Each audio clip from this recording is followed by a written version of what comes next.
If you love the cover on those store exclusives that you're buying, does the value really matter?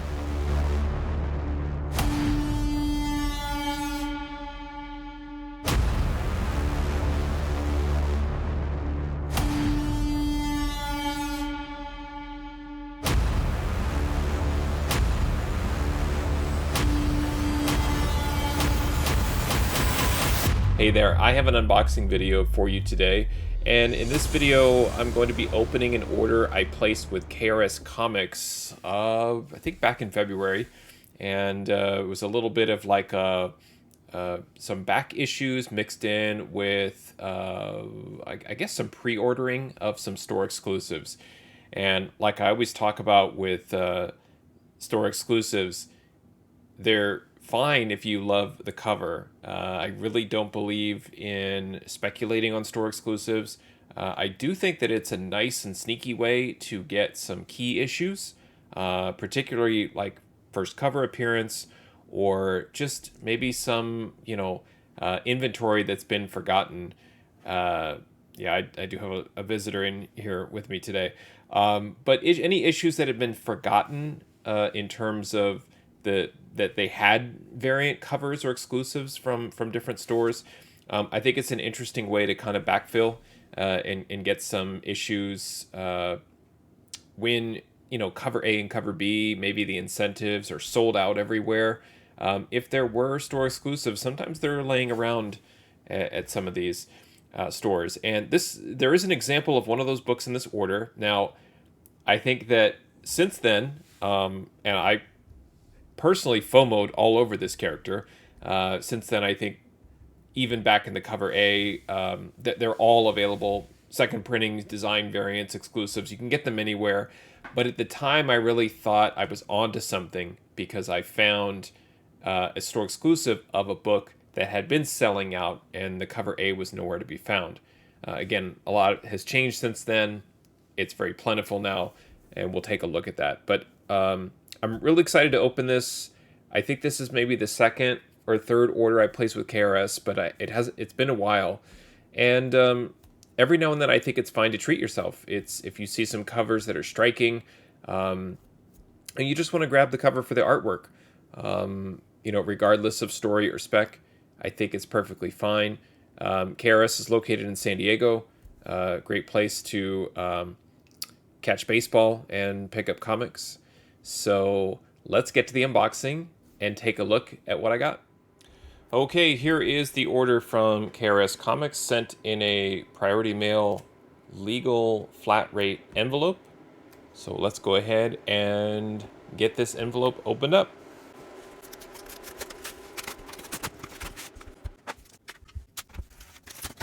All right, really well packed here.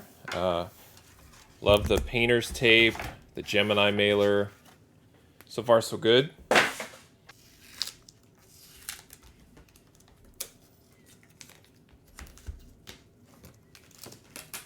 Okay, so this order was a mix of maybe half back issues and half exclusives. And what I noticed with KRS is they're mostly a store exclusive type shop.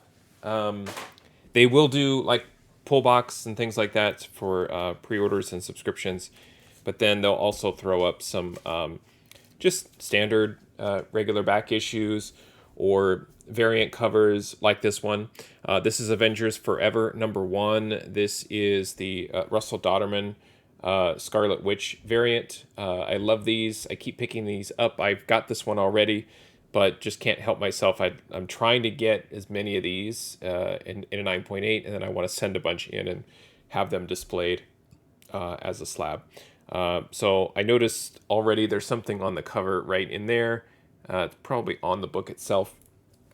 I'm not going to grade these here today, but, disappointing. I'm hoping that these sort of backstock issues are, 9.4, 9.6, 9.8 candidates at least. This is Hulk #2. This is the standard cover A. Sometimes I forget where I'm ordering these books from. I have quite a few of these now, but some of the FOMO caused me to try and be a little creative with where I want to look for books. And at the time, Hulk like 1 and 2 and 3, there were I think you were able to pre-order 4, and there was a lot of spec early on in these early Hulk books, and I was trying to grab as many copies as I could from different places, and at the time this was selling out. I think you can still find this in plenty of places now for cover price, but I found this on KRS Comics. So those are a couple of the standard books. Now we'll get into some of the variants. Actually, I think this one, let's flip to this. Venom 4, Brian Hitch on art on this one. Again, kind of the same situation with Hulk, trying to find these early single-digit issues at different places. Now back to the variants. This is Amazing Spider-Man 82. Nothing like super significant here, except for this is the Sway variant. Love his art, and he's always great. And this is like it's the Villain's Reign variant. It's supposed to be a sort of a villain version of Mary Jane. Just really like this cover. This is the variant to She-Hulk #1 by Adam Hughes. Kind of like Sway, I kind of am drawn to the same artist, so I tend to pick up a lot of books by them, but also multiple copies. A little bit of a flap down here on that corner. I don't know if that's permanent, but I want to open that up and push that back. But yeah, great Adam Hughes cover to She-Hulk #1. And then the rest, I believe, are store exclusives. Yes. So here is, I think what this was. There's always like one reason why I'm buying from the stores, and then I kind of build an order around it, either to kind of, for me, justify the shipping, justify the order. I could have just ordered this book here. This is Star Wars 21. This is the Mike Mayhew variant.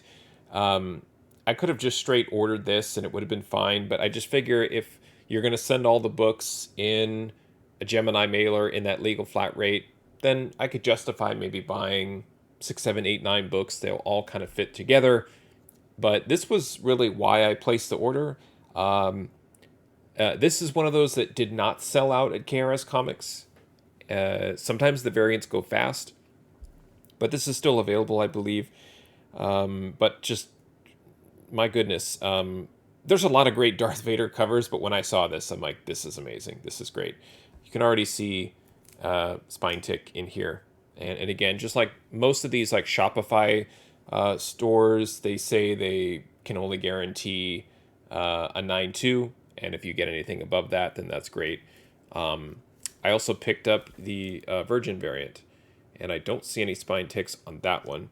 So if one of the two is not gonna be a 9.8, I'd rather it be the one with the trade, because the one without is super cool. Just love that Mike Mayhew art. He does great work. Another one does great work, Clayton Crane. This is Silver Surfer Rebirth #1. This is the Clayton Crane variant. It is an exclusive. Again, just kind of saw that, and there's just certain characters that kind of fit a style, like Mayhew with sort of the darker Star Wars villain. Clayton Crane, I think of Ghost Rider, and his art fits with Silver Surfer.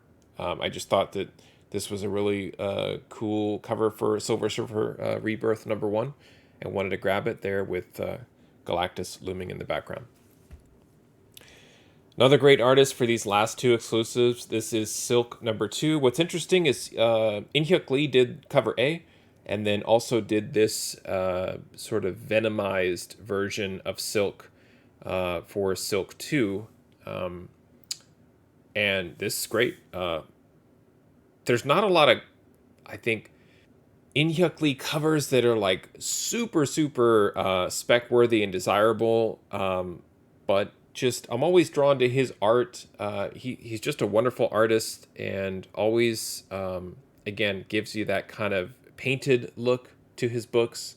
Characters always look great, and really just love this cover. I thought that this was fantastic. And then this last one, also done by In Hyuk Lee. This is Amazing Spider-Man 88. Now, with this one, this is what I was kind of referring to at the start of the video, where this is the first appearance of the Goblin Queen. She is clearly on the cover of this book, but also in cover A, and there's also a design variant and other covers that she's on.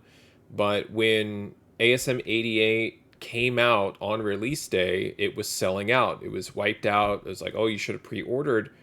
And I went to KRS Comics and they had this available. And so I thought, well, I'm pretty clever, aren't I? I found a book that sold out, but I happened to find a store exclusive and it was there. And so I bought this one, and I bought it because it was ASM 88, First Goblin Queen, but I also bought it because it was in Hyuk Lee. It was a great cover. I'd argue that I think this is better than the Art Adams cover A. But you know, it is what it is. It's technically exclusive, so it's gonna react, or the market's gonna react differently to it. I get that, but I thought this was a gorgeous cover, and really kind of fit the book and the style, the artist, again, kind of matching things up nicely there. So there it is. That's the order from KRS Comics. I'm gonna go ahead and show you the numbers, kind of what I spent. And, you know, it's always one of these where you can't get too caught up in what you paid and what the fair market value is. A lot of times it's hard to determine fair market value because the store exclusives sometimes aren't, you know, in all of the various systems that I use for tracking values and prices.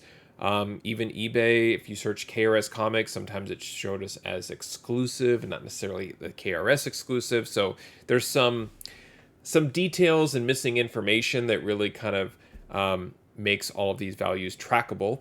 But I'll go ahead and show you what I paid for these and compare it to what I can dig up and see if any of these, are holding any value. It'd be interesting to see. Here we go. All right, here is that order I placed with KRS Comics back in February, on February 4th, 2022.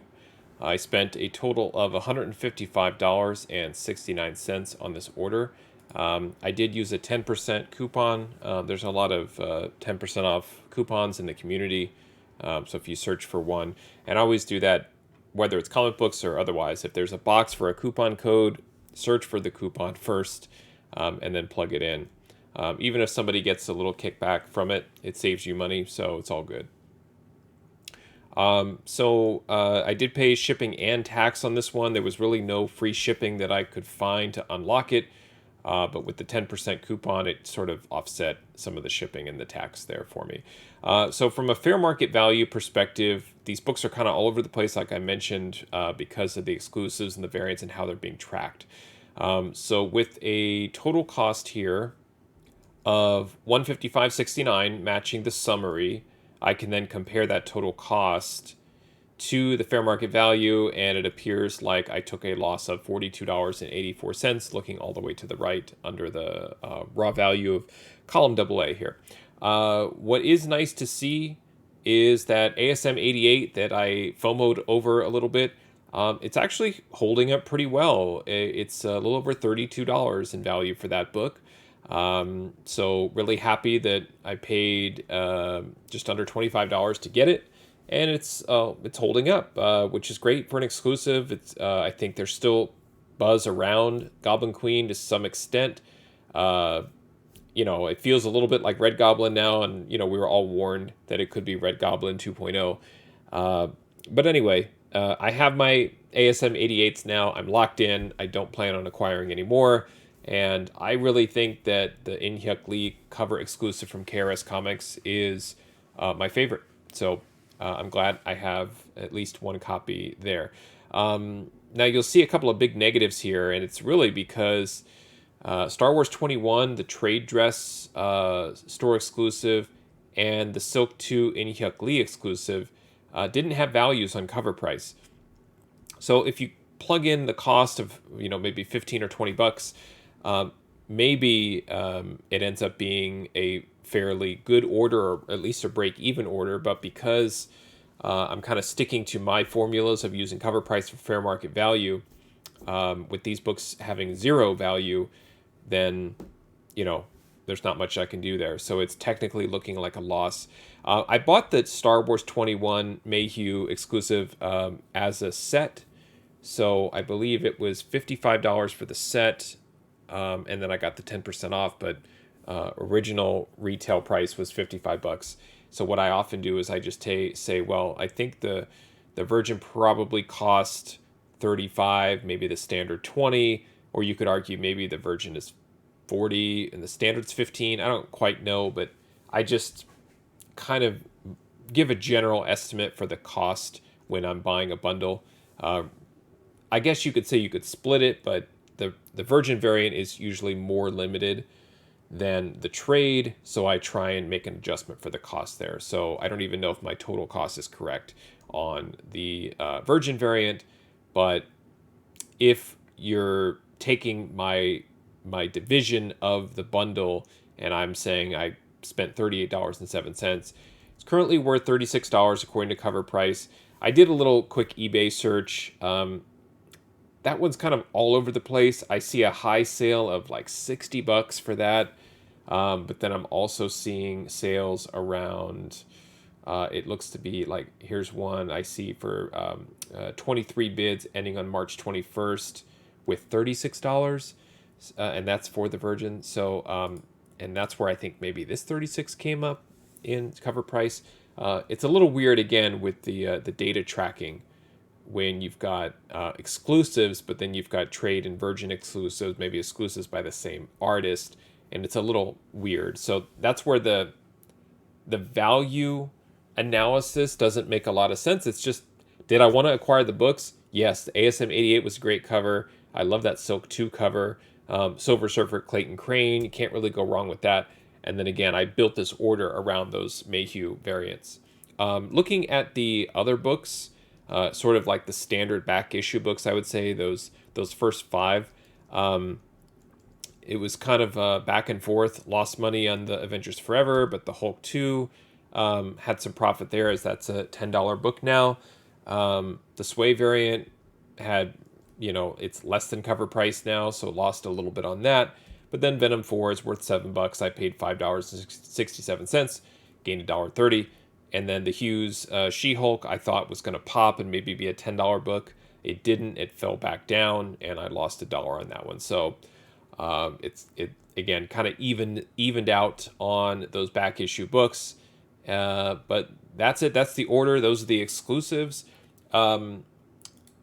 I really, really like the service that KRS provides, and I thought that they really packed the books well. Super secure. Love the painter's tape. Books came, with no damage in transit, and the shipment was sent out promptly as soon as those exclusives became available. I believe that the Mayhew Star Wars 21 was a pre-order exclusive, so what they'll do is they'll kind of wait for that exclusive to become available for sale, and then once they do, they'll kind of collect the books that you ordered, put them all together, and ship them once the pre-order is for sale. And basically what I'm saying is if you order books that are available today, but you also pre-order, you have to wait for the pre-order to come in to their inventory. So they have to be able to receive it, and then they'll go ahead and send out your order. And that's perfectly fine with me, as long as my order is locked in and I'm guaranteed to get the book. So I imagine as soon as the order is received, they're putting those back issues aside, and then once the pre-orders are received, they add those to the order and ship it out. So I don't mind waiting for that when that happens. But if you do kind of put an order together similar to the way that I put this one together, and you're wondering where are my books at, it's typically because you're waiting. And I probably waited a good 4 to 6 weeks to receive this, but that was because I had pre-ordered some of those exclusives. So I'll look to order again from KRS. I'll grade these books kind of off to the side, add them to my ledger, and kind of share where KRS ranks overall in a future video, so you can kind of see if you are interested in store exclusives. Is KRS Comics a source for getting high grade quality books, and where it kind of stacks up against those other stores? So stay tuned for that in future videos. There you go. Thanks for watching. Happy collecting, and see you next time.